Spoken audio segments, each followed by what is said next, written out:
எனக்குன்னு காசு நான் வச்சிருந்தாலும் 3 வேளை நான் இது வரைக்கும் சாப்பிட்டதே இல்ல சார். 3 வேளை நான் சாப்பிட்டதே கிடையாது. காலையில நான் 5:30 மணிக்கு போறேன்னா வீட்ல இருந்து டிஃபனும் கொண்டு போக மாட்டேன். அங்க போயிட்டு ஒரு 10:30 மணிக்கு ஸ்நாக் எதனா சாப்பிடுவேன். ஸ்நாக்ஸ் அந்த மாதிரி சாப்பிட்டேன்னா அதோட ஈவினிங் என்னோட காலையில பிரேக்ஃபாஸ்ட் வந்து நான் 4:30 மணிக்கு வீட்டுக்கு வந்துதான் சாப்பிடுவேன். அப்பா இது வரைக்கும் ஒரு செருப்பு போட்டது கிடையாது. அவருக்குன்னு ஒரு போன் இருந்தது கிடையாது.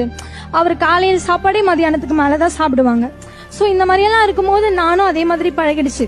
அந்த மாதிரி சமயத்துல 11:30 மணிக்கு வந்து காலேஜ் ஒர்க்கும் பார்க்கணும், அட்டெண்டன்ஸ் இது பண்ணணும்.